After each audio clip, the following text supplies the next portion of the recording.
say, even when people come in and have certain attitude or kind of stuff, he always give me he always point me on as a reference and say, man, this brother really, he really stick with me and he got patience with me and all kind of stuff because I want to see him do good.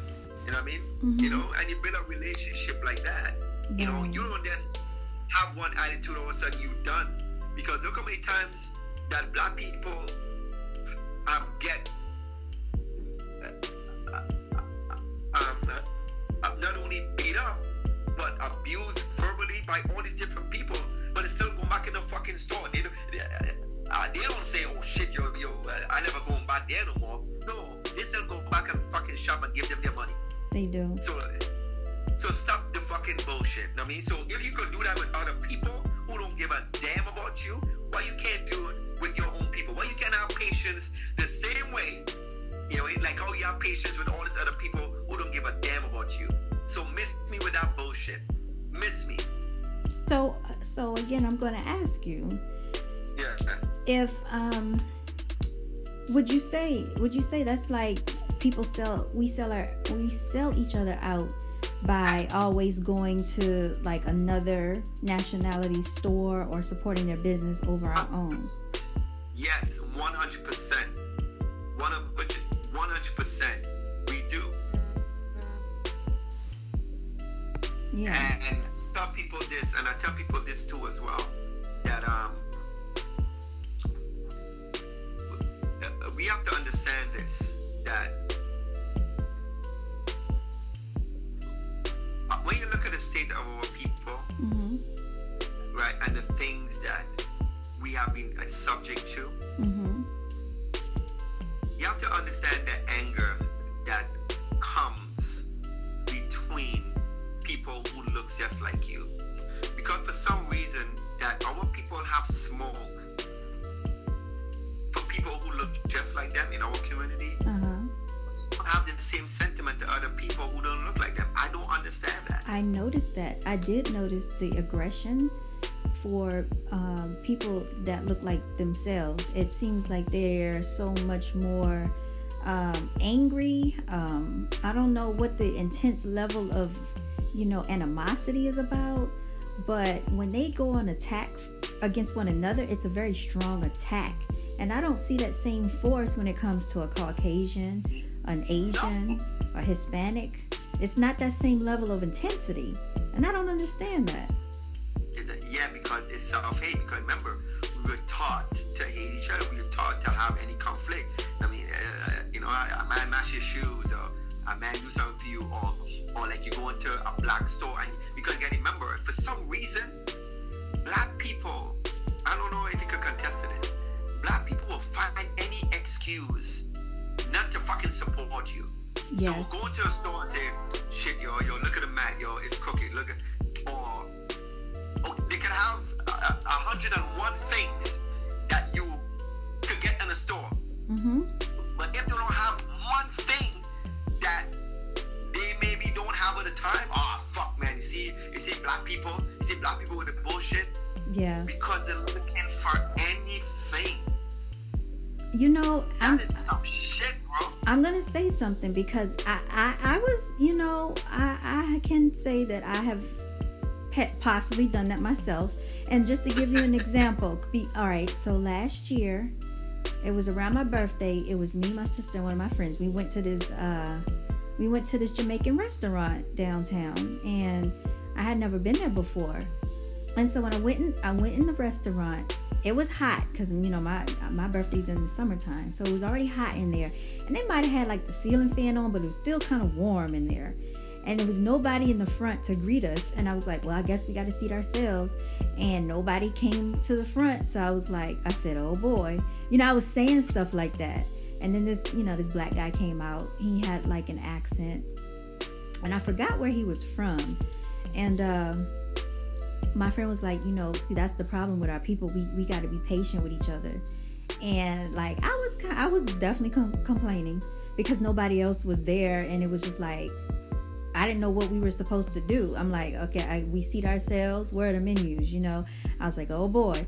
So then when the guy came out, he sat us down or whatever, and he brought the menus out, and I wasn't familiar with the food, so he was very patient with me because I was asking him a whole lot of questions. Well, what's this? What's that? Because I'm not eating meat, so can you tell me what this is? And then after we started talking to him, we found out that he teaches. He was a teacher. He travels abroad, and we had a very in-depth conversation. And I told him, I said, thank you for being so patient with me. And by the end of the food was good. The conversation was good, and then my friend was like, would you come back here? And I was like, yeah, I will come back. And my sister, she was laughing and stuff. But that is just an example of what you were saying about how we need to learn to be more patient with our own people, because one thing we got to understand is that we understand what the Black struggle is. And not to say that other people don't struggle, but we know what our struggle is like. Nobody else will understand it unless they're born being Black. And so with that being said, when we try to start something, a business, entrepreneurship, it might be just a little bit harder to do because we have different financial constraints that are placed upon us. And then there are other things that we go through with our own people, like you said, getting them to be more consistent, getting them to do the things that they need to do to take things seriously, and getting other Black people to take us seriously by supporting our business. And another example I'm going to give you is like even with like people when they try to sell stuff, a t-shirt business. I noticed that Black people will always try to bargain with you. They try to haggle your prices. Can I get a discount? Why can't I get something off? It'll be your family, it'll be friends. People that know you, they don't want to support you. They will not. You get more support from strangers, and that's just what I have seen, and I have seen examples of it. And I'm just like, we really devalue ourselves. We really do. That is true. I think I read a post on Instagram where it say, supporting Black businesses doesn't mean you're getting a deal. And that was very profound, because I'm like, it's so true. Because I think it's an automatically thing, and I think the other, because I feel that I don't want no deal, because I understand that how you have to compete with other people. So when you see Black people prices, it's a little bit different, a little bit higher. You have to understand they don't have the same connection. They don't have the same kind of business coming in and out as another person. So they have, in order for them to keep their doors open, and for niggas that being so fucking cheap, we have to understand why they have to be like this. Right. All this is something that we don't understand as a people. The Chinese and them can afford to do it, because you know what though? They have distribution of their people who selling their shit on a wholesale. So if they get it on wholesale and they have a distributor that they could get it for next to nothing, for them to sell it in the source, of course they can afford to cut the fucking prices. But when we go into people who doesn't look like us trying to get the same product, we're not getting the same prices. Right. Yeah. Black people just don't understand that. They don't understand that. If we don't have no control of nothing, how you think what you think we just gonna get it for like next to nothing? No. If you have people who's controlling goods and products and moving shit every day, they're gonna hook their fucking people up. You goddamn right, you're gonna hook their people up. They're gonna say, man, yo, I know there's blah blah blah, and we look like you, yeah. So we're gonna deal. We're gonna deal with you.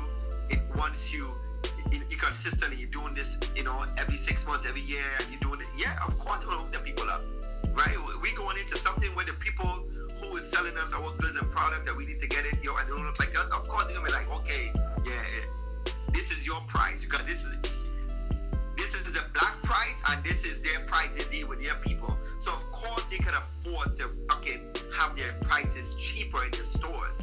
Black people don't get it, man. We don't fucking get it. Right? And that's the ignorance. I respect to have the same prices as these Asians and them, or these other fucking people. And that's the more we, I'm just saying you're making a good point. That's a very valid point.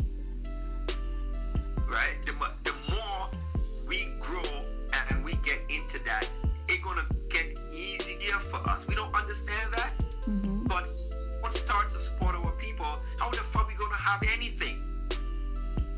I'm gonna give you another example. It's a mall that's like 30 minutes from here, and I went to the mall specifically to find this African guy that I had met probably like 2 years ago when I went out to the mall.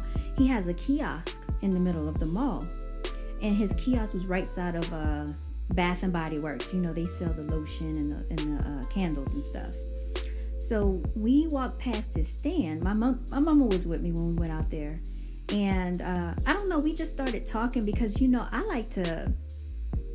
I like to talk to people that are from different parts of the world. And I asked him where was he from. He said he was from South Africa. And this is what he said. He said one thing about the Caucasian. He said I don't like him, but he had a Caucasian working at his kiosk for him, right? And he said because one thing about him is you don't know if they are your friend or your enemy because they're very underhanded. You don't know if they're trying to destroy you or they're trying to help you because of the way that they operate. He said, white person, he said he don't have time for that. But another thing that I wanted to point out is I saw that, he was doing his business. He was, pushing his merchandise. So I said, I'm going to support you. So I think I bought something for my sister, something for my mama. And then I came back and I got some pants for myself. That was like months later. So I went back down there last week because I'm like, I want to talk to him about what is he doing to build his business? How did he go about, doing what he's doing? And just to talk to him about all of that. But he was no longer there. So this other guy was there. When I walked past, he was like, when you get a chance, come check out my my clothes, come check out my shirts. And I said, I sure will. So I didn't see the African dude anymore. And I went back and I asked the guy, I said, this kiosk that you have, I said, there was this African dude that used to be right here. Where is he? And he said, yeah. He said, I know who you're talking about. He said, he's not here anymore. So then I saw that this same guy that was at the kiosk where the African dude used to be, I said, well, I see you have your shirts. Tell me what's going on. What is this? And so he was just like, I'm building a brand for our people to, like empowerment. And he told me the name of the brand was KOTE, I believe, Cream of the Earth. And he had like a lot of, different phrases that celebrates black women, just black culture in general. And I told him, I said, you know what? After we started talking, I said, I'm going to support you. I said, how much are your shirts? So he was like $25. So, most people in a situation like that would be, oh, what about 15? What about 10? Now, I didn't question him. I said, I'm going to get a shirt because I want to support you. I paid the $25 and whatever he charged. And we need to be more like that because one thing I notice about our people, on the spot, we'll go to Walmart, we'll go anywhere and spend $20 like it's nothing. That's a drop in the bucket for people. But when it comes to a black person that's trying to sell something, they're trying to haggle a price on a product that person is trying to build a business for themselves. And I asked him, I said, what made you get into, selling your shirts in the kiosk? He said, to be honest with you, he said, I was in corporate America. I got fired twice from my job. And he said it was something in my spirit that was pushing me to do this. He said, I've always been wanting to do this. And he said, I had to take everything and push it to the side so I could focus on this. And he said, he tries to network with other people. But he said, I know how people are. They are not going to dedicate their time to trying to help me build my business the way that I'm going to build it, and they rather work for somebody else. And he also was saying, like, if he had to give any advice, or whatever to anybody, he would do it. And he was open, to like sharing any knowledge that he had. And I just thought that was very profound because I also noticed that sometimes Black people don't like to share knowledge with one another when it comes to certain things, almost like they're competing with each other, if you understand what I'm saying. But he wasn't like that. And then he also gave me the name of one of his friends that does his artwork, and he said, if you ever need artwork done, this is the person. And he was like, he deals with melanated people. And I see where he was going with that. You need to keep your business in-house the same way everybody else does. They keep their business in-house. No Chinese person is going to send you to a black person for any of their product line to do anything for them. That's just not going to happen. They're not putting money in any of our pockets. They won't do it. Yeah, that's real talk. That's real talk. And I like that. And we need to be more like that, because for some reason, and like I say, this is a conditioning that is hindering our people. For some reason, we just think that, anything black is a hookup automatically. Mm-hmm. No, we have to get out of that mentality, man. We have to get them. It's so funny how that other people, we don't act as, I never hear people argue with people, with other different people with their prices. Mr. Lee called his price. That's it. You don't argue with them. For some reason, it's always a deal when coming to us. Mm-hmm. Like, I don't. And you wonder why you don't have anything. It's always a deal, though. And I always say no. I want to pay. If somebody want to do it, they're doing it at their own condescend. But I'm not gonna be asking for anything. I'm willing and happy to give you more for your product, more for what you have to sell or what you have to offer, right? And we don't understand that mentality, man. Wow, some of people, man, I'm telling you, they're very like conditioned in a certain way. They go to the Nike store. You go to the Foot Locker. You go to the mall. You go everywhere. You even go to Apple, and they selling phones for $1,000. But I see people are walking around with Apple phones. They're financing phones, $1,000, no problem. Yeah, nobody ain't saying nothing about that, man. Listen, I hear you. And we live in an era today, and I think I touched on this when I was saying about, hey, we have a lot of shit we have right now that we spend a lot of money on, and we don't even think twice. But for some reason, when it comes to our people, it's always an excuse.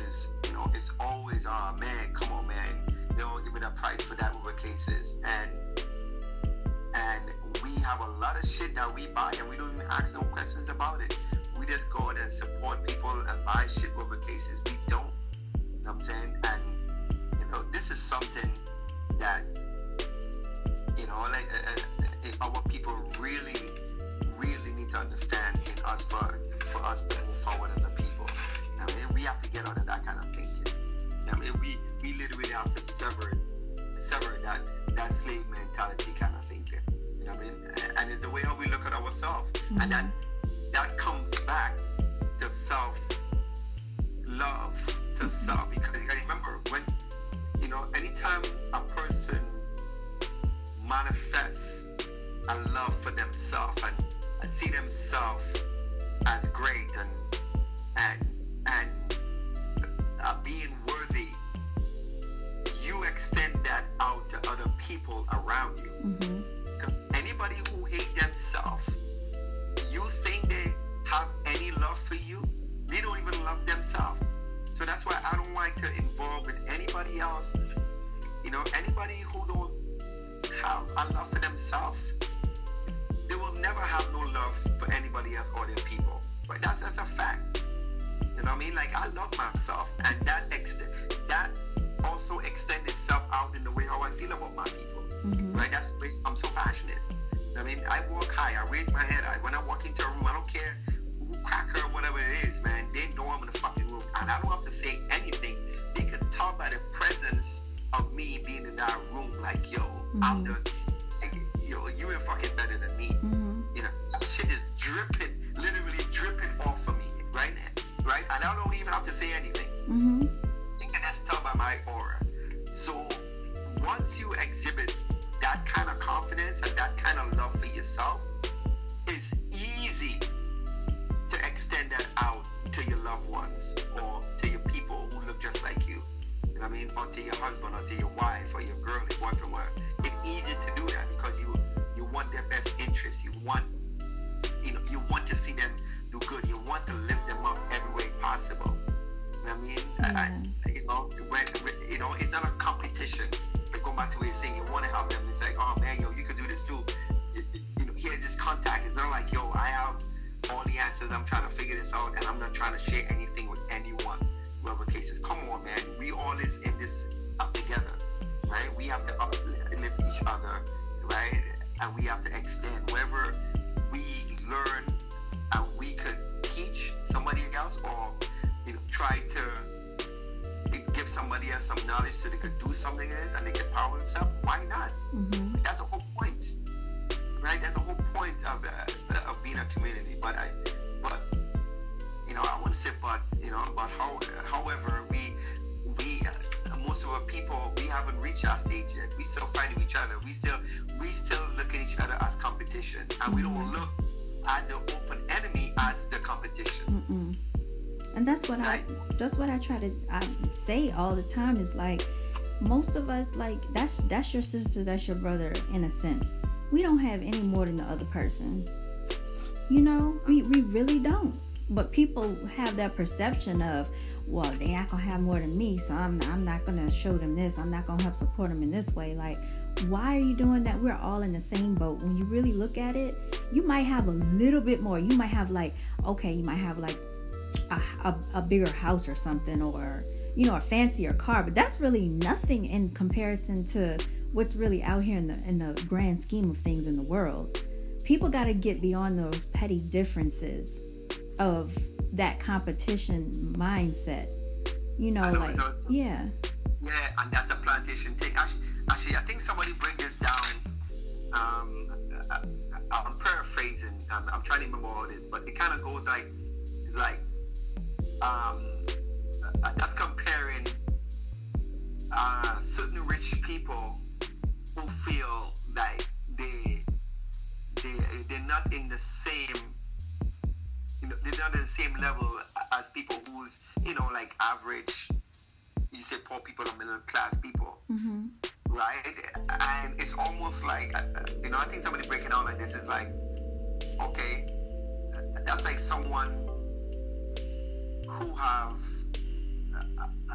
$20 who living across the street from you, right? I'm just talking in income. Mm-hmm. But somebody else have 100, but at the same time, you are still living, on the same block. Right. You're still living on the same street. Yeah. Okay, you might have a little bit more than me, but aren't we going through the same thing? Or it's like saying is though, is black people bragging on the plantation, right, of whose master is better? Exactly. Oh man. Oh my God. Yeah. Exactly. Now Right? that's a good Right? one. Like, who master is better? We still, right? We still get oppressed by the same master, but we trying to tell me whose master is better. Right. Yeah. My master give me a little extra piece of little a grape syrup over cases, blah blah blah, or some pudding pie over cases. Mm-hmm. He treat me a little better. And he say, oh no, hey, when my master, like, he do this for me, and he give me a pillow to sleep on. Hey, can you beat that? Over cases, right? But he's still whipping your ass. He's still teaching you bad. He's still kind of stuff, right? But you're arguing on what kind of thing. And so it just kind of show you that we all into this. Yeah, sure, you might have people a little bit better off than us, but Right. we still going through the same shit. When LeBron had his fucking house in Akron, in Ohio, Mm-hmm. painted fucking nigger on it, and he worth $100 million. Mm-hmm. So what? So if that could happen to LeBron, Mm-hmm. what do you think could happen to you? Right. Absolutely. It doesn't, and see, that's the thing. It doesn't matter how much money you have. It does not matter the prestige you think you have, what type of success you feel that you have. You will always be looked upon as these other, from these other people, as what they see you as. And that's a prime example of what you just stated. It does not matter. you can get into their gated communities, they still will look at you the same way. And that's the thing that our people need to get across in their heads. This is why empowerment comes in numbers. Even the animals have figured that out. If you watch the Discovery Channel, what do all the animals do? They flock together in a herd because they know survival is based upon being unified. Yeah, they might get a few of them, they might kill a few of them, but for the most part, they're all going to escape. They're all going to get away. That's why they roam together like that. Black people are so individualistic. They have such an individualistic mindset. They still haven't grasped that concept that the animals have. You need to be unified to have any type of power whatsoever. You can't go out here and think you're going to go at it being, well, I'm not going to tell them what I know. I'm not going to share my knowledge with them on how they can get up because that's going to take away from me. No, if more people had this knowledge, we will be that more powerful as a people. But a lot of people like to save, whatever they have for themselves, and it's really sad.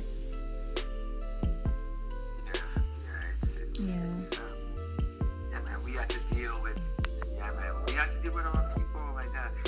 One thing I admire about you so well, and I even